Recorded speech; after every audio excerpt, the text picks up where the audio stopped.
Welcome to Chillin' 101. We hope this video helps. In this video, I will show you how to make quinoa pasta at home. First, let's gather our simple ingredients. You'll need 1 cup of fine quinoa flour, 1/4 cup of tapioca starch, and a small pinch of salt for flavor. For the wet ingredients, grab 2 large eggs and 1 tablespoon of good quality olive oil. Make sure everything is at room temperature. This helps the dough come together smoothly.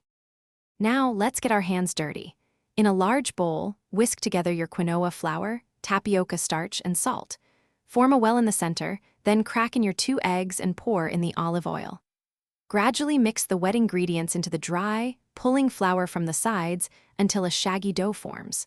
Turn it out onto a lightly floured surface and knead for 8 to 10 minutes until it's smooth and pliable. With your dough ready, it's time to shape your pasta. Divide the dough into smaller, manageable portions. Using a pasta machine or a rolling pin, roll each piece to about 1/16 of an inch thick. Then, cut your pasta into your favorite shapes, like fettuccine or spaghetti. Lay the fresh pasta on a lightly floured surface or a drying rack for 30 to 60 minutes to air dry slightly. Finally, the best part, cooking and enjoying your homemade quinoa pasta. Bring a large pot of generously salted water to a rolling boil.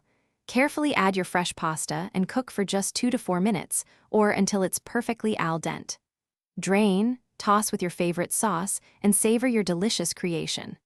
Don't forget to check the description for a link to the Shark AI Ultra Robot Vacuum and other great deals. Thanks for watching.